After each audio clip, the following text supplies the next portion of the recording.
நம்முடைய கர்த்தராகிய இயேசு கிறிஸ்துவின் நாமத்தினாலே நேயர்கள் யாவரையும் அன்போடு கூட வாழ்த்தி வரவேற்கிறேன். இந்த நேரத்திலும் நாம் வேத வசனத்தை தியானிக்கும் முன்பதாக ஜெபம் செய்வோம். வருவாய் தருணமிதுவே, அழைக்கிறாரே வல்ல ஆண்டவரை சுவண்டை. வருவாய் தருணமிதுவே, அழைக்கிறாரே வல்ல ஆண்டவரை சுவண்டை. வாழ்நாளை எல்லாம் வீணாளாய் வருத்தத்தோடே கழிப்பது ஏன்? வந்தவர் பாதம் சரணடைந்தால் வாழ்வித்து உன்னை சேர்த்து கொள்வார். வருவாய் தருணமிதுவே, அழைக்கிறாரே வல்ல ஆண்டவர் இயேசுவண்டை. கட்டின வீடும் நிலம் பொருளும் கண்டிடும் உற்றார் உறவினரும் கூடுவிட்டு உன்னாவி போனால் கூட உன்னோடு வருவதில்லை. வருவாய் தருணமிதுவே, அழைக்கிறாரே வல்ல ஆண்டவர் இயேசுவண்டை. அழகும் மாயை நிலைத்திடாதே, அதை நம்பாதே மயக்கிடுமே. மரணம் ஓர் நாள் சந்திக்குமே, மறவாதே சாண்டவரை. வருவாய் தருணமிதுவே, அழைக்கிறாரே வல்ல ஆண்டவரே சுவண்டை. எங்களை அதிகமாக நேசிக்கிற அன்பின் பரலோக பிதாவே, இந்த அருமையான வேலைக்காக நன்றியோடு கூட உம்மை ஸ்தோத்திரிக்கிறோம், துதிக்கிறோம் ராஜா.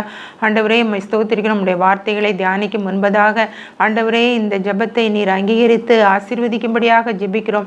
அநேகருக்கு ஆண்டவரே உம்முடைய வார்த்தைகள் ஆண்டவரே தியானம் பிரயோஜனமாக இருக்க நீர் உதவி செய்யும் ஆண்டவரே. ஏசப்பா, நீர் எல்லாரையும் அழைக்கிறீர் உம்மண்டை ஆண்டவரே. இன்னும் ஆண்டவரே உம்மண்டை வராமல் நிர்பிசாரமாக ஏனோ தானோ என்று இருக்கிறவர்கள்லாம் மனம் திரும்ப நீங்கள் உதவி செய்யும்படியாக ஜெபிக்கிறோம். கட்டின வீடும் நிலம் பொருளும் எல்லாம் ஆண்டவரே ஏசப்பா ஒரு நாளிலே போய்விடும் ஆண்டவரே. ஏசப்பா, நீர் ஒருவர் மாத்திரமே என்றென்றும் ஜீவிக்கிறவர் ஆண்டவரே. உமது பேரிலே விசுவாசம் வைக்க நீங்கள் கிருபை கொடுங்க ஆண்டவரே. அழகெல்லாம் மாயே என்று ஆண்டவரே நாங்கள் இந்த பாடலை பாடினோம் ஆண்டவரே. ஏசப்பா ஸ்தோத்திரம் ஆண்டவரே. இந்த பாடலின் வழியாக ஆண்டவரே ஜனங்கள் ஆண்டவரே உம்மை ஏற்றுக்கொள்ள நீங்கள் உதவி செய்யும்படியாக ஜெபிக்கிறேன் ஆண்டவரே. பாவத்திலிருந்து சாபத்திலிருந்தும் வியாதியிலிருந்தும் ஆண்டவரே பிசாசின் வல்லமையின் அகப்பட்ட யாவரும் ஆண்டவரே விடுதலையாக நீங்கள் கிருபை செய்யும்படியாக ஜெபிக்கிறேன். ஏசப்பா உம்மை ஸ்தோத்திரிக்கிறோம், தோத்திரம். தியானிக்கிற வசனங்கள் ஆண்டவரே அவர்களுக்கு பிரயோஜனமாக இருக்கவும் இன்னும் காலத்தை தாழ்த்தாதபடிக்கு ஆண்டவரே இதுவே தருணம் என்று அறிந்து ஆண்டவரே மண்டை வர கிருபை செய்யுங்கப்பா. இயேசு கிறிஸ்துவின் வல்லமுள்ள நாமத்தினாலே ஜெபிக்கிறேன் ஜீவனுள்ள நல்ல பிதாவே, ஆமென். நீ போ, இனி பாவம் செய்யாதே. யோவான் 8:11 சொல்லுகிறது, நீ போ, இனி பாவம் செய்யாதே. விபச்சாரத்தில் கையும் மெய்யுமா பிடிக்கப்பட்ட ஒரு சகோதரி, அவங்க கல்லெறிந்து கொல்லணும் அப்படின்னு சொல்லி இயேசுகிட்ட கொண்டு வந்தாங்க. அப்போ ஆண்டவர் என்ன சொல்கிறாரு அப்படின்னா, உங்களில் பாவம் இல்லாதவன் முதலாவது இவள் மேல் கல்லெறிய கடவன் அப்படின்னு சொன்னோன்னே அந்த வார்த்தை அவங்களுடைய மனதை குத்துண்டவர்களாகி ஆண்டவரை ஒவ்வொருவரும் போயிட்டாங்க. ஆனால் இயேசு மாத்திரம்தான் இருந்தார். இயேசு பரிசுத்தமுள்ள ஒரு தெய்வம். அவர் சொல்கிறாரு, நான் உன்னை ஆக்கினைக்குள்ளாக தீர்க்கிறதில்லை, நீ போ, இனி பாவம் செய்யாதே. அப்படிதான் சொல்கிறாரு. ஆண்டவர் மனம் திரும்புதலை தான் விரும்புகிறாரு. பாவத்தில் ஜீவிக்கிறது ஆண்டவருக்கு கொஞ்சமும் பிரியம் இல்லை. பாவத்தை வெறுக்கிற தேவன், பாவிகளை நேசிக்கிற தேவன் இயேசு கிறிஸ்து. இந்த இயேசு கிறிஸ்துவிட நீங்கள் வர வேண்டும் என்பதற்காக தான் இந்த வார்த்தைகள் உங்களுக்கு சொல்லப்படுகிறது. நீ போ, இனி பாவம் செய்யாதே. இனி பாவம் செய்யாதே, சின் நோ மோர். பாவம் செய்யாத, இனிமே பாவம் செய்யாத, இதுவரைக்கும் நீ செய்த பாவம் போதும் அப்படின்னு இயேசு கிறிஸ்து சொல்கிறாரு. பாவம் அவ்வளோ பொல்லாதது. அது நரகத்தில் தான் கொண்டு போய் சேர்க்கும். அந்த நரகம் எப்படி இருக்கும் அப்படின்னா, அது 2ஆம் மரணமாகிய அக்னியும் கந்தகம் எரிகிற கடலாக இருக்கிறது. அதற்கு நம்ம தப்பணும் அப்படின்னு சொல்லி தான் இயேசு கிறிஸ்து இந்த உலகத்தில் தன்னுடைய ஜீவனை கொடுத்தார், ரத்தத்தை சிந்தினார். ரத்தத்தில் உயிர் இருக்கிறது. பாவ நிவர்த்தி செய்வது ரத்தம்தான். அதனால் இயேசு கிறிஸ்து இந்த உலகத்தில் தன்னுடைய ரத்தத்தை சிந்தி அந்த ரத்தத்தினால நமக்கு பாவத்திலிருந்து விடுதலை கொடுத்திருக்கிறார். பாவம் எதெல்லாம் பாவம் அப்படின்னு பார்த்தீங்கன்னா, 1 யோவான் 3:14 சொல்லுகிறது, நியாய பிரமாணத்தை மீறுகிறதே பாவம். நியாயப்பிரமாணம் யாத்ராகமம் 20ஆம் அதிகாரத்தில் அவர் வந்து 10 கட்டளைகளை கொடுத்துருக்கிறார். அந்த 10 கட்டளைகளை நம்ம மீறினோன்னா அதுதான் பாவம். அந்த 10 கட்டளைகளை என்ன சொல்லுகிறது அப்படின்னா, என்னேண்டி உனக்கு வேறே தேவர்கள் உண்டாயிருக்க வேண்டாம், மேலே வானத்திலும் கீழே பூமியிலும் பூமியின் கீழ் உள்ள தண்ணீர்களிலும் உண்டாயிருக்கிற யாதொரு சொரூபத்தையாலும் விக்கிரகத்தையாலும் நீ உனக்கு உண்டாக்கவும் அவைகளை நமஸ்கரிக்கவும் சேவிக்கவும் வேண்டாம். பொய் சொல்லாதிருப்பாயாக, களவு செய்யாதிருப்பாயாக, விபச்சாரம் செய்யாதிருப்பாயாக, இச்சியாதிருப்பாயாக, ஓய்வு நாளை பரிசுத்தமாய் ஆசரிக்க நினைப்பாயாக அப்படின்னு சொல்லி ஆண்டவர் வந்து ஒரு 10 கட்டளைகளை கொடுத்துருக்கிறார். அந்த கட்டளைகளை நம்ம மீறுறது தான் பாவம். நீதிமொழிகள் 24ஆம் அதிகாரம் 9ஆம் வசனம் சொல்லுகிறது, தீய நோக்கம் பாவமா. நம்ம எதையாவது தீமையாக நம்ம பார்த்தோம் அப்படின்னா அதுவே பாவம். மத்தேயு 5ஆம் அதிகாரம் 28ஆம் வசனத்தில் இயேசு கிறிஸ்து சொல்லியிருக்கிறாரு, ஒரு ஸ்திரீயை இச்சையோடு பார்க்கிற எவனும் அவளோட தன் இருதயத்தில் விபச்சாரம் செய்தாயிற்று அப்படின்னு சொல்லியிருக்கிறாரு. அப்போ விபச்சாரம் பாவம், விபச்சாரம் செய்யக்கூடாது அப்படிங்கிறது தான் அந்த நியாயப்பிரமாணத்தில் சொல்லப்பட்டிருக்கிறது. அதை வந்து மீறுன்றது இச்சையோடு பார்த்தாலே அது வந்து விபச்சாரம் அப்படின்னு சொல்லி இயேசு கிறிஸ்து சொல்கிறாரு. அதனால் அந்த தீய நோக்கம் பாவம் என்பது வேதத்தின் அடிப்படையில் நம்ம பார்க்குறோம். அதனால் எதையும் நம்ம வந்து தீமையான நோக்கத்தோடு அவங்கள கொலை செய்யணும். இப்போ காயின் ஆபேலை எடுத்துக்கிட்டிங்கன்னா, ஆபேலை வந்து காயின் வந்து கொலை செய்துட்டான். அப்போ அவன் வந்து தீமையோடு அவனை பார்க்குறான். அவன் வந்து தன்னுடைய காணிக்கையை ஆண்டவர் ஏற்றுக்கொள்ளலை, ஆபேலுடைய காணிக்கையை ஆண்டவர் ஏற்றுக்கொண்டார். அதனால் அவனை எப்படியாவது தீர்த்து கட்டணும்னு சொல்லி அவன் கொலை செய்தான். அப்போ அப்படி தீய நோக்கத்தோடு அவனை பார்க்கறது வந்து ஒரு பாவம். 1 யோவான் 5ஆம் அதிகாரம் 17ஆம் வசனம் சொல்லுகிறது, அநீதியெல்லாம் பாவம். அநியாயமாக செய்கிற காரியங்கள், நன்மைக்கு தீமை செய்கிறது, அப்புறம் வந்து யாராவது அநியாயம் செய்துட்டாங்கன்னா அதை வந்து நியாயப்படுத்தி பேசுகிறது, உண்மையை பொய்யாக்குறது, இதெல்லாமே வந்து அநீதி. இந்த அநீதியெல்லாம் அநீதியெல்லாம் பாவம் அப்படின்னு சொல்லி வேதம் சொல்லுகிறது. மத்தேயு 15ஆம் அதிகாரம் 19ஆம் வசனத்தில் நீங்கள் வாசித்து பார்த்தீங்கன்னா, மனுஷனுடைய இருதயத்திலிருந்து தான் பொல்லாத சிந்தனைகள், களவுகள், கொலைகள், விபச்சாரம், வேசித்தனம், சண்டைகள், பகைகள் இதெல்லாம் வருகிறது. அதே போல் கலாத்தியர் 5ஆம் அதிகாரம் 19ஆம் வசனத்தை நீங்கள் பார்த்தீங்கன்னாலும் அதுலேயும் சொல்லப்பட்டிருக்கிறது, மாம்சத்தின் கிரியைகள் வெளியரங்கமாக இருக்கின்றன. அவைகள்லாம் என்னதெல்லாம் அப்படின்னாலும் அந்த விபச்சாரம், வேசித்தனம், பகைகள், கொலை பாதகங்கள், மார்க்க பேதங்கள், சண்டைகள், கோபங்கள், பிரிவினைகள், இது எல்லாமே வந்து பாவமான காரியங்கள் அப்படின்னு சொல்லி வேதம் சொல்லுகிறது. சங்கீதம் 15ஆம் அதிகாரத்திலையும் சொல்லப்பட்டிருக்கிறது, யார் கர்த்தருடைய பர்வதத்தில் ஏறுவான், கைகளில் சுத்தமுள்ளவனும் இருதயத்தில் மாசில்லாதவனுமாய் இருந்து தன் ஆத்மாவை மாயைக்கு ஒப்புக்கொடாமலும் கபடாய ஆணையிடாமலும் இருக்கிறவனே அவன்தான் ஆண்டவருடைய பர்வதத்தில் ஏறுவான், அவன்தான் பரலோகத்துக்கு போக முடியும் அப்படின்னு சொல்லி சங்கீதக்காரன் சொல்லுகிறார். அதே போல் சங்கீதம் 24ஆம் அதிகாரத்திலையும் சங்கீதக்காரன் சொல்லுகிறாரு, யார் கர்த்தருடைய பர்வதத்தில் ஏறுவான் அப்படின்னு சொல்லப்பட்டிருக்கிறது. நம்ம வந்து சுத்தமாக இருக்கணும், ஆணையிட்டதில் நஷ்டம் வந்தாலும் அதில் வந்து நிலைத்து இருக்கணும் அப்படின்னு சொல்லி வேதம் சொல்லுகிறது. நம்ம வந்து கபடாய் ஆணையிடக்கூடாது, யாருக்கும் தீமைக்கு தீமை செய்யக்கூடாது, நம்ம தீமைக்கு நன்மை தான் செய்யணும்னு சொல்லி ஆண்டவன் சொல்லியிருக்கிறாரு. உங்கள் சத்துருக்களை சிநேகியுங்கள், ஒருவன் ஒரு கன்னத்தில் உன்னை அறைந்தால் மறு கன்னத்தையும் திருப்பி கொடு அப்படின்னு தான் சொல்லியிருக்கிறாரு. விட்டு கொடுத்து நம்ம வந்து கெட்டு போக மாட்டோம். அதனால் அவங்க நம்மளை இவ்வளவு வேதனைப்படுத்திட்டாங்களே, நம்ம இப்படி சொல்லிட்டாங்களே, செய்யாத ஒரு காரியத்தை செய்தேன்னு சொல்லிட்டாங்களே, நமக்கு கெட்ட பேர் உண்டாக்கிட்டாங்களேன்னு சொல்லி அவங்களுக்கு பழிக்கு பழி நம்ம வாங்கக்கூடாது. பழி வாங்குதல் எனக்குரியது அப்படின்னு சொல்லியிருக்கிறாரு. பிரியமானவர்களே, எதெல்லாம் பாவம் நம்ம பார்த்தோம். நியாயப்பிரமாணத்தை மீறுகிறது பாவம், தீய நோக்கம் பாவம், அநீதியெல்லாம் பாவம் தான். அந்த இருதயத்திலிருந்து புறப்படுகிற பொல்லாத சிந்தனைகள் பாவம், மாம்சத்தின் கிரியைகள் பாவம் அப்படின்னு சொல்லி நம்ம பார்த்தோம்.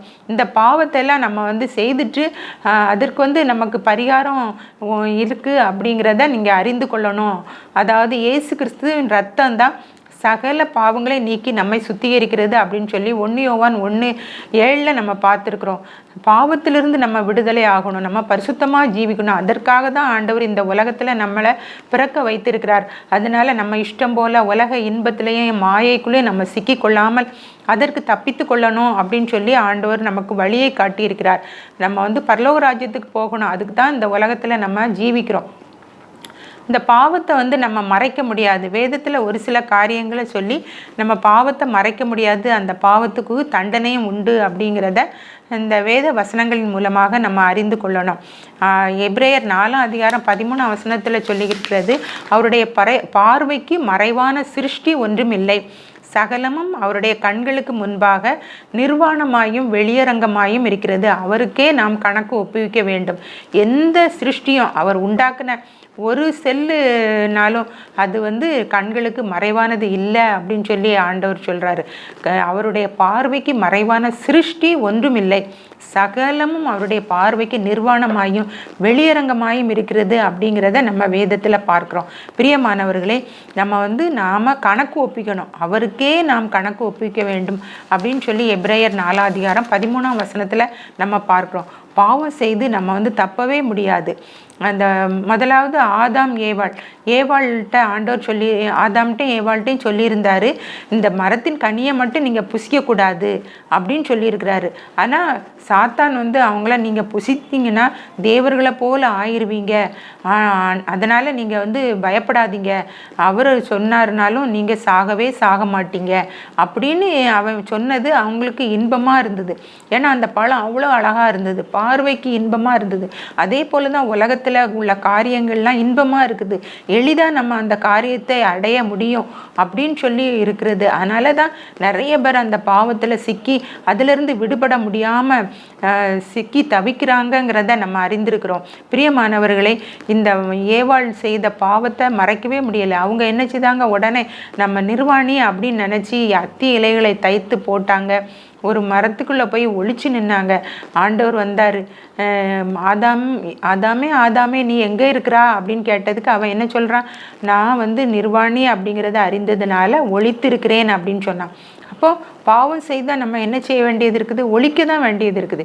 ஏன்னா அவருக்கு முன்னால் அவர் பரிசுத்தமான தெய்வம், அவர் வந்து தீமையை பார்க்க மாட்டாத சுத்த கண்ணன். அதனால் பாவம் செய்த உடனே ஆண்டவர் வந்து அவங்கள பார்த்துக்கிட்டாரு, அவங்கள அறிஞ்சுக்கிட்டாரு, எல்லாத்தையும் அறிஞ்சுக்கிட்டாரு. இயேசு கிறிஸ்து இந்த உலகத்தில் இருந்த பொழுதும் யாருக்கிட்டையும் இவன் எப்படி அவன் எப்படின்னு அவர் கேட்க வேண்டிய அவசியமே இல்லை. மனுஷருடைய உள்ளத்தில் இருப்பதை அவர் அறிந்திருந்தபடினால் யாரையும் வினாவ வேண்டியதில்லை அப்படின்னு சொல்லி வேதத்தில் நம்ம பார்க்கிறோம். பிரியமானவர்களே, நம்ம வந்து அவருடைய கண்களுக்கு மறைவாக எதையும் மறைக்க முடியாது, அது நிர்வாணமாயும் வெளியரங்கமாயும் இருக்கிறது அப்படின்னு சொல்லப்பட்டிருக்கு. அவருக்கே நாம் கணக்கு ஒப்பிக்க வேண்டும். அப்போது அவங்க வந்து முதல்ல கீழ்ப்படியலை. ஆண்டவர் பறிக்கக்கூடாது திங்கக்கூடாதுன்னு சொன்ன அந்த பழத்தை அவங்க பறித்ததுனால அவங்க அந்த ஏதேன் தோட்டத்தை விட்டு வெளியே விரட்டப்பட்டாங்க. அது நிமித்தம் அவங்களுக்கு வந்து ஆண்டவர் என்ன சொன்னார், நீ வந்து நெற்றியின் வேர்வை நிலத்தில் விழும்படியாக நீ வந்து என்ன செய்யணும், உழைக்கணும் அப்படின்னு சொன்னார். அப்புறம் வந்து வேதனையோட பிள்ளை பெறுவான்னு சொல்லி ஏவாள்கிட்ட சொன்னார். அப்புறம் அந்த சர்ப்பத்தை வந்து நீ வந்து மண்ணை நக்குவாய் அப்படின்னு சொன்னார். அப்படி நம்ம செய்த பாவத்துக்கு நமக்கு தண்டனை உண்டு, அதனால் அவருக்கு மறைக்க முடியாது. நீங்கள் அந்தரங்கத்தில் செய்துட்டு நீங்கள் உங்கள் அப்பா அம்மாவை ஏமாற்றலாம், உங்களுடைய சிநேகிதர்களை நீங்கள் ஏமாற்றலாம், ஆனால் ஆண்டவரை நம்ம ஏமாற்றவே முடியாது. அவருடைய கண்கள் 7 கண்களும் பூமி எங்கும் சுற்றி வருகிறது அப்படின்னு சொல்லி வேதத்தில் வாசிக்கிறோம். பிரியமானவர்களே, அதே போல் காயினும் ஆபேலும் அவன் காயினுடைய காணிக்கை ஆண்டவர் அங்கீகரிக்கலை, ஆபேலுடைய காணிக்கை ஆண்டவர் அங்கீகரித்தார் அப்படின்னு சொல்லி அவன் என்ன செய்தான், அவன் மேலே எரிச்சலாகி அவன் 2 பேரும் தனியாக இருக்கும் பொழுது அவனை கொன்று போட்டான். அப்போ அதனால் ஆண்டவர் சொல்கிறாரு, இவன் நினச்சிக்கிட்டான் யாரும் என்னைய பார்க்கலை, யாருமே இல்லை, அவங்க அப்பா அம்மாவும் அங்கே இல்லை அப்படின்னு நினச்சான். ஆனால் ஆண்டவர் வந்து எல்லாத்தையும் பார்த்துட்டு இருக்கிறதுனால ஆண்டவர் சொல்கிறாரு, உன் சகோதரனாகி ஆபேல் எங்கே அப்படின்னு கேட்குறாரு. அதுக்கு அவன் என்ன பதில் சொல்கிறான் பாருங்க, என் சகோதரனுக்கு நான் காவலாளியோ அப்படின்னு சொல்கிறான். எவ்வளோ தைரியம்! ஆண்டவருக்கு முன்னால் நான் என்ன காவலாளியா? அதே மாதிரி தான் நீங்கள் சொல்கிறீங்க, நான் என்ன செய்தேன், நான் ஒன்றுமே செய்யலை அப்படின்னு சொல்லி நீங்கள் மூடி மறைச்சிடலாம். ஆனால் ஆண்டவரை வந்து யாரும் ஆண்டவருடைய கண்களுக்கு முன்பாக நம்ம எதையுமே மறைக்க முடியாது. அப்போ காயனுக்கு வந்து ஆண்டவர் சொல்கிறாரு, ஆபேலுடைய ரத்தம் என்னுடைய சந்நிதியில் வந்து எட்டியது, என்னை நோக்கி கூப்பிடுது அப்படின்னு சொன்னார்.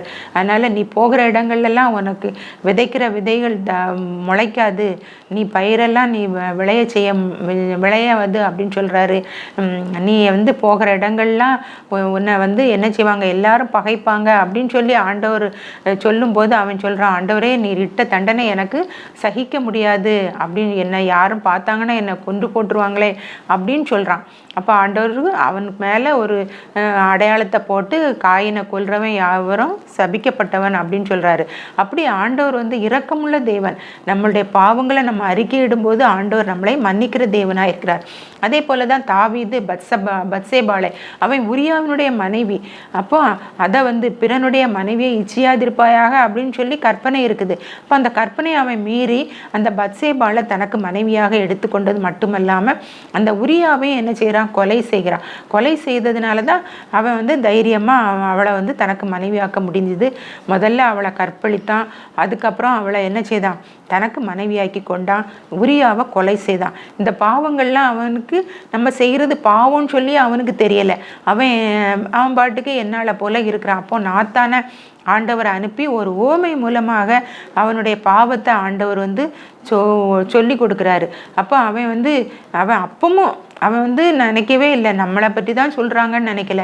அப்போ அவன் இப்படி ஒரு தரித்திரன் வச்சிருக்கிற ஒரே ஒரு ஆட்டை எடுத்து அந்த ஐஸ்வர்யவான் சமையல் பண்ணனானா, தன்னுடைய உறவினர்களுக்கு விருந்தாளுக்கு விருந்து பண்ணானா அப்படின்னு சொல்லி, அப்போ அப்படிப்பட்டவன் கொலை செய்யப்படணும் அப்படின்னு இவன் சொல்கிறான்.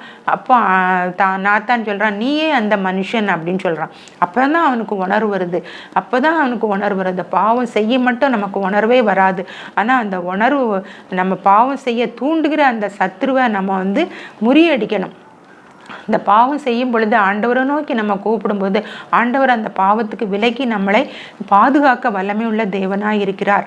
அப்புறம் அவனுக்கு என்ன செய்ச்சு, அந்த பிறந்த பிள்ளை இறந்து போச்சு. அப்புறம் அவன் போகிற இடங்கள்லாம் அவன் இஸ்ரவேல் தேசமே என்ன செய்துட்டு சாபத்துக்குள்ளாச்சுது. பட்டயம் என்னைக்கும் இஸ்ரவேலை விட்டு விலகுவதில்லை அப்படின்னு சொல்லி ஒரு காரியம் ஏற்பட்டது. அதனால் நம்ம எப்பவும் பாவம் செய்தோன்னா அதற்கேற்ற தண்டனை நமக்கு உண்டு என்பதை அறிந்து பாவம் செய்கிறதற்கு பயப்படணும். அப்புறம் இன்னொரு காரியம், 1 நாளாகமம் 21ஆம் அதிகாரம் 1ஆம் வசனத்தில் அவன் என்ன செய்தான்னா, இந்த ஜனங்களை தொகையிட்டான். அதான் ஆண்டவர் பாவம் அப்படின்னு சொன்னார். அந்த பாவத்தை அவன் செய்ததுனால 70,000 மக்கள் கொல்லப்பட்டாங்க. அப்போ வாதை எதனால் வந்தது, தாவீது செய்த பாவத்தினால வந்தது. ஆனால் அது அவன் பாவம்னே நினைக்கல, நம்ம செய்கிறது சரி அப்படின்னு நினச்சிட்டான். அதனால் பிரியமானவர்களே, நம்ம செய்கிற எல்லா பாவத்துக்கும் தண்டனை உண்டு. அதனால் அவன் மூலமாக அவன் செய்த பாவத்து நிமித்தமாக அவன் கண்ணு முன்னாலே அவனுடைய ஜனங்கள் 70,000 பேர் கொல்லப்பட்டாங்க. இந்த ஜனங்கள் தொகையிட சொன்னது யாருன்னா சாத்தான் அவனுக்குள்ள அவனை ஏவி விட்டான் அப்படின்னு சொல்லி வேதத்தில் நம்ம பார்க்குறோம். அதனால் அந்த சாத்தானுக்கு நம்ம இடம் கொடுக்கக்கூடாது. யாக்கோபு 4ஆம் அதிகாரம் 7ஆம் வசனம் சொல்லுகிறது, பிசாசுக்கு எதிர்த்து நில்லுங்கள், அப்பொழுது அவன் உங்களை விட்டு ஓடி போவான் அப்படின்னு சொல்லப்பட்டிருக்கிறது. பிசாசுக்கு இடம் கொடாமலும் இருங்கள் என்று சொல்லி எபேசியர் 4ஆம் அதிகாரம் 27ஆம் வசனம் சொல்லுகிறது. அதனால் நம்ம எப்பவும் கவனமாக இருக்கணும். இது கர்த்தர் சொல்லுகிறதா அல்லது பிசாசு சொல்லுகிறதாங்கிறத நம்ம பகுத்தறிந்து கொள்ள வேண்டும். ஆகான் அப்படிங்கிற ஒருத்தனை நீங்கள் தெரியும். அவன் யோசுவா 6ஆம் அதிகாரம் 18ஆம் வசனம், 7ஆம் அதிகாரம் 11, 21 வசனத்தில் நீங்கள் பார்த்தீங்கன்னா அந்த ஆகான் என்ன செய்கிறான் அப்படின்னா, எரிகோ கோட்டையை உடைந்த பிறகு எல்லாரும் உள்ளே ஓடி போகிறாங்க, எல்லாத்தையும் சுட்டெரிக்கிறாங்க. ஏற்கனவே யோசுவா சொல்லியிருந்தார், ஒரு பொருள் கூட நம்ம அதிலிருந்து எடுக்கக்கூடாதுன்னு. ஆனால் இவன் உயர்ந்த வெள்ளிப்பாலம், அப்புறம் பாபிலோனிய சால்வை எல்லாத்தையும் எடுத்து தன்னுடைய கூடாரத்தில் நடுவில் குழி தோண்டி அதுக்குள்ளே புதைச்சி வச்சுட்டான், மூடி போட்டான். யாருக்குமே தெரியாது. ஆனால் அவங்க அந்த ஆயிப்பட்டணத்தை பிடிக்கணும்னு சொல்லி யோசுவா கொஞ்சம் ஜனங்கள் தான் இருக்கிறாங்க, கொஞ்சம் பேர் போனால் போதும் அப்படின்னு சொல்லி கொஞ்சம் தான் இராணுவ வீரர்கள் போகிறாங்க. அங்கே போய் இந்த இஸ்ரவேல் ஜனங்களை தான் 30 பேரை அவங்க கொன்று போட்டாங்க. உடனே யோசுவா ஐயோ ஆண்டவரே, நான் என்ன பாவம் செய்தேன், இந்த மக்களை எனக்கு பிடிக்க முடியலையே அப்படின்னு சொல்லும்போது ஆண்டவர் சொல்கிறாரு, இப்படி எரிகோவிலேருந்து நீங்கள் எடுத்து வச்சிருக்கிறீங்க, அதனால தான் இப்படிப்பட்ட சாபம் அப்படின்னு சொன்ன உடனே ஆகான் வந்து யோசுவா வந்து யார் அப்படின்னு கண்டுபிடிக்கிறதுக்கு கோத்திரமா, குடும்பமா, வம்சமா, அப்புறம் வந்து பேராக கூப்பிட்ட பிறகு தான் ஆகான் தன்னுடைய பாவத்தை ஒத்துக்கொள்கிறான். அப்புறம் எல்லாரும் அவன் மேலே கல்லெறிந்து அவனை கொண்டாங்க. அவன் குடும்பம், அவனுடைய மனைவி, பிள்ளைகள் எல்லாரும் கொல்லப்பட்டாங்க, கல்லெறிந்தே கொல்லப்பட்டாங்க. அப்படி தான் நடக்கும் இந்த உலகத்தில். ஆண்டவர் அதுதான் சொல்லியிருக்கிறாரு, களவு செய்யாதிருப்பாயாகன்னு சொல்லியிருக்கிறாரு. களவு செய்தவங்களுக்கு தண்டனை உண்டு. அதே போல் ராகேலை பார்த்தீங்கன்னா, ராகேல் வந்து என்ன செய்தா அப்படின்னா, அவன் வீட்டில் இருந்து சுரூபங்களை, அவன் தகப்பன் வச்சிருந்த சுரூபங்களை அவன் கொண்டு வந்து தன்னுடைய கூடாரத்தில் வச்சிருந்தா. அப்போ லாபான் வந்து யாக்கோபுக்கிட்ட கேட்கான், நீ ஏன் என் சொரூபங்களெல்லாம் எடுத்துகிட்டு வந்தா அப்படின்னு சொல்லி, இந்த தெய்வத்தை எதுக்கு எடுத்துகிட்டு வந்தா? உடனே நீ எல்லா இடத்துலையும் தேடிப்பாரு, உன் ஜாமான் ஏதாவது இருந்தால் எடுத்துக்க அப்படின்னு சொல்லி யாக்கோபு சொல்லிட்டா. அப்போ ஒவ்வொரு கூடாரமாக போய் பார்க்குறான்.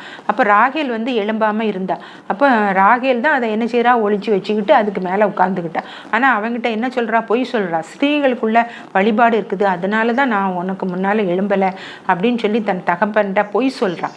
பொய் சாட்சி சொல்லாதிருப்பாயாகன்னு சொல்லி ஆண்டவர் சொல்லியிருக்காருல, அவள் பொய் சொன்னதுனால அவளுக்கு என்ன ஆச்சுது, குழந்தையே பிறக்கலை. ஆண்டவர் அவளுடைய கற்பத்தை அடைச்சிருந்தாரு. லேயாள் வந்து குழந்தை பெற்றுக்கொண்டு இருக்கிறா, இவளுக்கு வந்து குழந்தை பாக்கியம் இல்லை. தன்னுடைய வேலைக்காரியை கொடுத்து பார்த்தா, ஆனாலும் தன்னுடைய கற்பத்தில் குழந்தை பிறக்கணுமேன்னு சொல்லி அவளுக்கு அவ்வளோ வேதனை. இல்லை, யாக்கோபுக்கிட்ட போய் பிள்ளையை கொடும், இல்லாவிட்டால் நான் சாகிறேன், என்னை கொன்று போடும் அப்படின்னு சொல்கிறா. அப்போ யாக்கோபு கோவம் வருது, தேவனல்லவோ உன் கற்பத்தை அடைத்திருக்கிறாரு, நான் தேவனா அப்படின்னு சொன்ன உடனே அவள் தன்னுடைய பாவத்தை அறிக்கையிட்டு அவள் வந்து யோசேப்பையும் பென்னேமினையும் பெற்றெடுத்தால் நம்ம பார்க்குறோம். இதே போல் இப்பொழுதும் நிறைய பேர் கர்ப்பம் தரிக்காமல், கர்ப்பத்தில் குழந்தை இல்லாமல், அல்லனா பிறந்து அழிகிறது, அல்லனா கர்ப்பத்திலேயே குழந்தை அழிகிறது, அப்படியெல்லாம் நடக்குது அப்படின்னு சொன்னால், நீங்கள் வந்து ஏதாவது பாவம் செய்திருந்தீங்கன்னா அதை வந்து ஆண்டவர்கிட்ட அறிக்கையிட்டு ஆண்டவரோடு ஒப்புரவாகணும். ஆண்டவர் எதனால இந்த கற்பம் எனக்கு தடைப்பட்டு இருக்கிறது அப்படின்னு சொல்லி நீங்கள் ஆண்டவர்கிட்ட உங்களை ஒப்பு கொடுத்து ஜெபிக்கணும். நீதிமொழிகள் 28:13 சொல்லுகிறது, தன் பாவங்களை மறைக்கிறவன் வாழ்வடைய மாட்டான், அவைகளை அறிக்கை செய்து விட்டு விடுகிறவனும் இரக்கம் பெறுவான் அப்படின்னு சொல்லப்பட்டிருக்கிறது. அதனால் நம்ம வந்து கவனமாக இருக்கணும். அதை தான் ஆண்டவர் விரும்புகிறார். நம்மளுடைய பாவங்களை நம்ம மறைக்காமல் ஆண்டவரிடத்துல சொல்லி அதை விட்டு விட்டுறணும். ஆண்டவர் வந்து மன்னிக்கிறதுக்கு தயப்படுத்த தேவனாக இருக்கிறார். பாவங்களெல்லாம் சமுத்திரத்தின் ஆழத்தில் போட்டுருவேன்னு சொல்லியிருக்கிறார். மேற்குக்கும் கிழக்குக்கும் எவ்வளோ தூரமோ அவ்வளோ தூரமாக நான் பாவங்களை நீக்கி விடுவேன்னு சொல்லியிருக்கிறாரு. அப்புறம் வந்து முதுகுக்கு பின்னால் போட்டுருவேன்னு சொல்லி அவர் நன்மை நினைக்கவே மாட்டேன் அப்படின்னு சொல்கிறார். அதனால் பாவத்தை வந்து நம்ம செய்து கொண்டே இருந்தால் தான் ஆண்டவர் வந்து அதற்கு தண்டனை கொடுக்குறாரே ஒழிய, பாவம் செய்து நம்ம வந்து மனஸ்தாபப்பட்டு மனம் திரும்பினோன்னா ஆண்டவர் நம்மளை ஆசீர்வதிக்க வல்லமுள்ள தேவனாக இருக்கிறார். சிம்சோனை பார்த்தீங்கன்னா அவன் வந்து தெளிலாள் இந்த வேசியனுடைய மடியில் படுத்துட்டான். அவன் அந்த மடி தான் அவனுக்கு வந்து இன்பமாக இருந்தது. அதே போல் இப்போவும் நிறைய பேர் வந்து தனக்கு வந்து ஒரு ஆப்போசிட் செக்ஸோட ஏதாவது உறவு வேணும், அவங்களோட நம்ம பழகணும் அப்படின்னு சொல்லி, அது வந்து உலக மாயை, அது அழிந்து போகிறது. அவங்க வந்து நல்ல உண்மையாக இருப்பாங்களான்னு சொல்லி நம்ம நினைக்கவே முடியாது. அவங்க உள்ளத்தில் இருக்கிறது வேறையாக இருக்கும். உங்களை என்ன காரியத்துக்காக உங்களை நேசிக்கிறாங்கங்கிறது உங்களுக்கு தெரியாது. ஆனால் அவங்க வந்து ரொம்ப கவனமாக இருப்பாங்க. உங்கள்கிட்ட இருக்கிற பணத்தை எல்லாம் எடுத்துக்கிடுவாங்க, உங்களுடைய பலனெல்லாம் அவங்க முறியடிச்சிருவாங்க. இப்படி அவங்க வந்து அப்படிப்பட்டவங்களா தானே. ஏன்னா ஆண்டவர் சொல்லியிருக்கிறாரு, வேசி ஆழமான படுகொலி, அவளிடத்துல போகிறவங்க யாரும் திரும்புகிறது இல்லை, அது பாதாளத்துக்கு கொண்டு போகிறது அப்படின்னு சொல்லி தான் ஆண்டவர் சொல்லியிருக்கிறாரு. அவள் வந்து தன் வாயை துடைத்து விட்டு நான் ஒரு பாவமும் செய்யவில்லை அப்படின்னு சொல்லிடுவா. அப்படிப்பட்ட ஸ்திரீகள் தான் வேசிகள், விபச்சார ஸ்திரீகள் அப்படின்னு சொல்லி நம்ம வேதத்தில் பார்க்குறோம். பிரியமானவர்களே, நம்ம வந்து அதில் வந்து நம்ம மயங்கிடக்கூடாது. அதெல்லாம் அழிந்து போகிறது. உண்மையாக நம்மளை நேசிக்க மாட்டாங்கங்கிறத நீங்கள் இந்த சிம்சோனுடைய வாழ்க்கையிலிருந்து அறிந்து கொள்ளலாம். அவள் எப்படியாவது உண்மையை அறிந்து கொண்டு, பெலிஸ்தர்கள் நாங்கள் உனக்கு இவ்வளோ பணம் தாரோம், நீ வந்து அவனுடைய பலம் எதில் இருக்குன்னு எங்களுக்கு சொல்லு அப்படின்னு சொன்னோன்னே அதற்காக அவன் 2 முறை ஏமாற்றி பார்த்தான். ஆனாலும் அவள் விடலை. நீ என்னைய நேசிக்கலை, நீ என்கிட்ட அன்பா இல்லை, அதனால தான் நீ உண்மையை சொல்ல மாட்டக்கா அப்படின்னு சொன்னான். இவன் ஒரு ஏமாளி. அப்படித்தானே ஆண்டவர் அவன் நினைக்கல. ஆண்டவர் தான் அவங்க அம்மா அப்பாவுக்கு குழந்தை இல்லாமல் இருந்து குழந்தைய கொடுத்தாரு. பெலிஸ்தர்கள்ட்ட இருந்து இஸ்ரவேல் ஜனங்களை மீட்டெடுக்கிறதுக்காக தான் அவனை அனுப்புனாரு. ஆனால் அவன் என்ன செய்தான்? பெலிஸ்தருக்கே அடிமையாயிட்டான். அதனால நம்ம பாவம் செய்யும் பொழுது ஆண்டவருடைய இரக்கத்தை நம்ம பெற்றுக்கொள்ளணும். ஆண்டவரே, நான் இந்த பாவம் செய்யறதுக்கு எனக்கு சூழ்நிலை இருக்குது, என்ன இதிலிருந்து விடுவியும் ஆண்டவரே, என்னை பரிசுத்தமாக காத்துக்கொள்ளும் அப்படின்னு சொல்லி நம்ம வேதத்தில் போட்டிருக்குது. எதெல்லாம் பாவம்னு சொல்லி போட்டிருக்குது.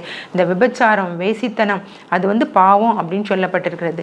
அது நிமித்தம் அவன் உண்மையை சொல்லி அவனுடைய தலைமுடியில தான் அவனுடைய பலன் இருக்குதுங்கிறத பெலிஸ்தர் அறிந்து அவனுடைய தலையை சிரைத்து அவனுடைய கண்களை பிடுங்கி அவனை மாவரைக்க வச்சு ஒரு வேடிக்கை பொருளாக பெலிஸ்தருக்கு மேடையில் கொண்டு விட்டான். அப்போ ஆண்டவர்கிட்ட கெஞ்சுறான், ஆண்டவரே இந்த ஒரு விசை என் மேலே மனமிறங்கும் அப்படின்னு சொன்னோடனே ஆண்டவர் மனமிறங்குறாரு. உடனே அவன் என்ன செய்தான்? தன்னை ஆண்டவருக்கு ஒப்பு கொடுத்தான். ஆண்டவர் பலன் கொடுத்தாரு. அந்த பலத்தினால அந்த தூண்களை பிடிச்சி ஆட்டினா அவனுடைய உயிரும் அவங்களோட கூட மடிந்தது அப்படின்னு சொல்லி நம்ம வேதத்தில் பார்க்குறோம். இப்படிதான் அதே போல் விக்கிரக ஆராதனைங்கிறது வெறும் விக்கிரகத்தை வணங்குறது மட்டும் இல்லை, பொருளாசைங்கிற விக்கிரகம் அப்படின்னு சொல்லி கொலோசியர் 3:5 பார்க்குறோம். நம்ம பொருளாசை உடையவர்களாக இருக்கக்கூடாது. ஐஸ்வர்யவான்கள் தேவனுடைய ராஜ்யத்தில் பிரவேசிக்கிறது அரிது அப்படிங்கிறத ஆண்டவர் ஒருத்தன் கேட்கும்போது ஆண்டவர் சொல்கிறாரு, பிரியமானவர்களே, நம்ம கவனமாக இருக்கணும். எந்த விதத்துலையும் நம்ம கவனம் இல்லாமல் இருந்தா, ஏன்னா நித்திரை பண்ணுகிற வேளையில தான் சாத்தான் களையை விதைக்கிறான்னு சொல்லி ஆண்டவர் ஒரு ஓமை மூலமாக சொல்லியிருக்கிறாரு. அதனால் நம்ம விழித்திருக்கணும். இந்த பொருளாசை நம்மகிட்ட இருக்கக்கூடாது. அதை ஐஸ்வர்யவான் லாசரு கதையை ஆண்டவர் ஒரு ஓமானமாக சொல்கிறாரு. ஐஸ்வர்யவான் சம்பிரமமாக அந்த உலகத்தில் வாழ்ந்தான். அவன் விரும்பினதெல்லாம் அவனுக்கு இருந்தது. ஆனால் லாசரு அவனுடைய வீட்டு வாசலில் இருந்தான். அவன் மேலெல்லாம் பருக்களாக இருந்தது. நாய்கள் அந்த பருக்களை நக்கிச்சுது. எவ்வளோ வேதனையாக இருக்கும். அவன் மேஜையிலிருந்து விழுகிற துணிக்கே தான் அவன் பறக்கி தின்னான் அப்படின்னு சொல்லி வேதத்தில் பார்க்கான். ஆனால் முடிவில் அவன் ஐஸ்வர்யவான் நரகத்தில் தள்ளப்பட்டான். லாசரு எங்கே போனான்? பரலோகத்தில் ஆபிரகாமுடைய மடியில் இருந்தான். அங்கேருந்து அவன் எனக்கு ஒரு சொட்டு தண்ணீர் விற்று என் தாகத்தை தீர்க்கணுமே, நான் இந்த வேதனையில் கிடக்கிறேனே அப்படின்னு சொன்னான். அப்போ பரலோகம் நரகம் அப்படின்னு உண்டு. நம்ம இந்த உலகத்தில் எப்படி வாழ்ந்தோமோ அதற்கேற்றார் போல தான் இருக்கும். ஆண்டவர் 2 வழியை வச்சிருக்கிறாரு. ஒன்று ஜீவனுக்கு போகிற வழி, இன்னொன்று நரகத்துக்கு போகிற வழி அப்படின்னு இருக்குது. அந்த வழியில் நம்ம போகக்கூடாது. அது ஏன்னா விரிவும் வழி விசாலமாக இருக்குது. நம்ம நினச்சபடி நடக்கும். அதனால் நீங்கள் அதுபடி நடக்கணும் அப்படின்னு நினைக்காம ஆண்டவருடைய பாதையில், ஜீவனுக்கு போகிற பாதையில் நம்ம நித்தியமாக ஆண்டவரோடு கூட வாழலாம். ஆபிரகாமினுடைய மடியில் அந்த தரித்திரனாகிய லாசரு இருந்தது போல நாமும் அந்த பரிசுத்தவான்களோட பரலோகத்தில் சந்தோஷமாக இருக்கலாம் அப்படிங்கிறத உணர்ந்து நம்ம பாவம் செய்யக்கூடாது. நீ இனி பாவம் செய்யாத, நானும் உன்னை ஆக்கினைக்குள்ளாக தீர்ப்பதில்லை அப்படின்னு சொல்லி அந்த விபச்சாரத்தில் பிடிக்கப்பட்ட ஸ்திரீக்கு ஆண்டவர் சொன்னது போல இன்னைக்கு ஆண்டவர் சொல்கிறார், இனி பாவம் செய்யாத, இதுவரைக்கும் செய்த பாவம் போதும். ஏன்னா பாவத்தை நம்ம மறைக்கவே முடியாது. நம்ம பாவத்திலிருந்து விடுபடணும்னா இயேசு கிறிஸ்துவின் ரத்தம் தான் நம்மளை கழுவி சுத்திகரிக்க முடியும். அப்போஸ்தலர் 10:38 இயேசு கிறிஸ்துவை பற்றி சொல்லியிருக்கிறார், நசரேயனாகிய இயேசுவை தேவன் பரிசுத்த ஆவியினாலும் வல்லமையினாலும் அபிஷேகம் பண்ணினார். தேவன் அவரோடு கூட இருந்தபடினால் அவர் நன்மை செய்கிறவராயும் பிசாசின் வல்லமையில் அகப்பட்ட யாவரையும் குணமாக்குகிறவராக சுற்றித் திரிந்தார். அதே போல நாமும் இந்த உலகத்தில் ஜீவிக்கலாம். என்னை விசுவாசிக்கிறவன் நான் செய்கிற கிரியைகளை தானும் செய்வான், இவைகளை பார்க்கிலும் பெரிய கிரியைகளை செய்வான்னு சொல்லியிருக்கிறாரு. அதனால் நம்ம இந்த உலகத்தில் அவரை போல நம்ம பரிசுத்தமாய் வாழ்ந்து அநேகருக்கு நன்மை செய்கிறவர்களாக, அநேகரை பிசாசின் பிடியிலிருந்து விடுவிக்கிறவர்களாக, அநேகருடைய வியாதிக்காக நம்ம ஜெபிக்கும் பொழுது அந்த மக்கள் விடுதலை பெறுவாங்க. குறைவுகளிலிருந்து அவங்க நிறைவை பெற்றுக்கொள்வாங்க. குழந்தை இல்லாதது, வேலை இல்லாத குறை, திருமணமாகாத குறை, எல்லாவற்றிலிருந்து அவங்க விடுதலை பெறுவாங்க. இப்படிப்பட்ட நன்மையான காரியங்கள் நம்ம மூலமாக நடக்கணும்னா நம்ம என்ன செய்யணும்? இயேசு கிறிஸ்துவை சொந்த இரட்சகராக ஏற்றுக்கொள்ளணும். அப்போஸ்தலர் 2:38 பேதுரு சொல்றார், நாங்கள் என்ன செய்ய வேண்டும் என்று சொல்லி ஜனங்கள் கேட்ட பொழுது நீங்கள் மனம் திரும்பி ஒவ்வொருவரும் பாவ மன்னிப்பு கண்டு இயேசு கிறிஸ்துவின் நாமத்தினாலே என்ன செய்யுங்க? ஞானஸ்நானம் பெற்றுக்கொள்ளுங்கள், அப்பொழுது பரிசுத்தாவின் வரத்தை பெறுவீர்கள். அப்போ அந்த நம்ம பாவத்திலிருந்து மனம் திரும்பணும், ஞானஸ்நானம் எடுக்கணும், பரிசுத்தாவினுடைய அபிஷேகம் பெறணும். அந்த வல்லமை நமக்குள்ளே இருக்கும் பொழுது நம்ம ஆண்டவர் பாவத்தை குறித்தும் நீதியை குறித்தும் நியாய தீர்ப்பை குறித்தும் கண்டித்து உணர்த்தி நம்ம விடுதலை ஆக்குவார் என்பதில் எந்த சந்தேகம் இல்லை. பிரியமானவர்களே, நம்ம இன்னும் அதிகமாக ஆண்டவருக்குள்ளே வளரணும் அப்படிங்கிறது தான் ஆண்டவர் விரும்புகிறார். நம்ம அந்த பரலோக பாக்கியத்தை பெற்று அநேகரும் அந்த பரலோகத்துக்கு பாக்கியம் பங்குள்ளவர்களாக மாறணும். அதுக்காக நம்ம இந்த உலகத்தில் ஜீவிக்கணும், சாட்சி உள்ள வாழ்க்கை வாழணும், பரிசுத்த வாழ்க்கை. இவங்களுக்குள்ளே இயேசு கிறிஸ்து இருக்கிறாருங்கிறத உலகம் அறிந்து கொள்ளணும். அதன் மூலம் இயேசு கிறிஸ்து தான் மெய்யான தேவன் அப்படிங்கிறத எல்லாரும் அறிந்து கொள்ளணுங்கிறதுக்காக நம்ம இந்த உலகத்தில் ஆண்டவரிடத்தில் நம்ம ஒப்பு கொடுத்து ஜீவிப்போம். இனி இனி பாவம் செய்யாத, இனி பாவம் செய்யாத. அதை தான் இந்த நாளில் நம்ம கேட்கிற சத்தியம். ஆண்டவர் நம்மளை பாதுகாப்பாராக. ஜெபம் பண்ணுவோமா? எங்களை அதிகமாக நேசிக்கிற அன்பின் பரலோக பிதாவே, இந்த அருமையான வேலைக்காக நன்றியோடு கூட உம்மை ஸ்தோத்திரிக்கிறேன், துதிக்கிறேன் ராஜா. நேற்றும் இன்றும் என்றும் மாறாதவரே உம்மை ஸ்தோத்திரிக்கிறோம்ப்பா. பரலோகத்தின் பாக்கியத்தை நாங்கள் பெற்றுக்கொள்ளும்படியாக இந்த உலகத்தில் எங்களை வைத்திருக்கிறீர் ஆண்டவரே. நாங்கள் ஆயத்தப்பட்ட பின்பு மற்றவர்களையும் ஆயத்தப்படுத்தணும் ஆண்டவரே. அப்படிப்பட்ட கிருபையை நீங்கள் தாருங்கப்பா. யாரும் அந்த நரகத்துக்கு போயிடக்கூடாது. அந்த நரகத்தில் யார் போவான்னு சொல்லியிருக்கீங்க? அவிசுவாசிகளும் ஆண்டவரே, இயேசப்பா, பொய்யர்களும் ஆண்டவரே, விபச்சாரம் ஆண்டவரே, கொலைகள், அப்படிப்பட்டவங்க தான் ஆண்டவரே அருவருப்பானவர்கள் ஆண்டவரே. அவங்க தான் அந்த 2ஆம் மரணமாகிய அக்கினியும் கந்தகம் எரிகிற கடலுக்கு போவாங்கப்பா, தள்ளப்படுவார்கள் என்று சொல்லப்பட்டிருக்கிறது ஆண்டவரே. அப்படி இராதபடிக்கு நாங்கள் ஜீவனுக்கு ஆண்டவரே, பரலோக ராஜ்யத்துக்கு நித்திய ஜீவனை பெற்றுக்கொள்வதற்காக ஆண்டவரே, பரலோக பாக்கியத்தை நாங்கள் பெற்றுக்கொள்ள நீர் கிருபை செய்யும் ஆண்டவரே. மற்றவர்களையும் ஆண்டவரே அந்த ஆக்கினைக்குள்ளாக போய்விடாதபடிக்கு அவர்களுக்காகவும் நாங்கள் ஜெபிக்க நீங்கள் கிருபை செய்யுங்கப்பா. அவர்களையும் ஆண்டவரே அந்த மரண பிடியிலிருந்து விடுதலையாக்க ஆண்டவரே எங்களுக்கும் அந்த வல்லமையும் கிருபைகளையும் தாருங்கப்பா ஆண்டவரே. இந்த செய்தி ஆண்டவரே எல்லாருக்கும் பிரயோஜனமாக இருக்கட்டும் ஆண்டவரே. நீ இனி பாவம் செய்யாதுன்னு சொன்னீங்களப்பா. அப்படி போல ஆண்டவரே, இதுவரைக்கும் ஆண்டவரை பாவம் செய்திருப்பார்கள், ஆனால் அந்த பாவத்திலிருந்து அவர்களை விடுதலையாக்கி பரிசுத்த ஜீவியம் செய்ய நீங்கள் கிருபை கொடுக்கும்படியாக ஜெபிக்கிற ஆண்டவரே. என்னென்ன தேவைகளோடு இந்த நேரத்தில் காத்திருக்கிறாங்களோ அந்த தேவைகளெல்லாம் அவங்களுக்கு கொடுக்கும்படியாக ஜெபிக்கிறேன் அப்பா ஆண்டவரே. உம்முடைய வல்லமை ஆண்டவரே அவர்களை நிரப்புவதாக இயேசுவின் நாமத்தினாலே ஜெபிக்கிறேன் அப்பா ஆண்டவரே. உமக்கு ஸ்தோத்திரம். குழந்தை இல்லாத பிள்ளைகளுக்கு குழந்தையை கொடுங்கப்பா. கடன் பிரச்சனையில் இருக்கவங்களுக்கு கடன்லேருந்து விடுதலை ஆக்குங்க. வியாதியினால் வேதனைப்படுகிற பிள்ளைகள் வியாதியிலிருந்து விடுதலை பெற நீங்கள் கிருபை செய்யுங்கப்பா. திருமண தடை உள்ள பிள்ளைகளுக்கு திருமண ஆண்டவரை வாய்க்கும்படி நீங்கள் கிருபை செய்யுங்கப்பா ஆண்டவரே. வேலை இல்லாத பிள்ளைகளுக்கு வேலை வாய்ப்பை கொடுங்க ஆண்டவரே. இசப்பா எல்லாவற்றிலும் அவங்க சிறந்து விளங்கும்படி அவங்க உம்மிடத்தில் வந்ததுனால ஆசீர்வாதத்தை பெற்றுக்கொள்ள நீங்கள் கிருபை செய்யுங்க. உம்முடைய கரத்திலே தாழ்த்தி ஒப்பு கொடுக்கிறேன். இயேசு கிறிஸ்துவின் வல்லமையுள்ள நாமத்தினாலே ஜெபிக்கிறேன் ஜீவனுள்ள நல்ல பிதாவே, ஆமென்.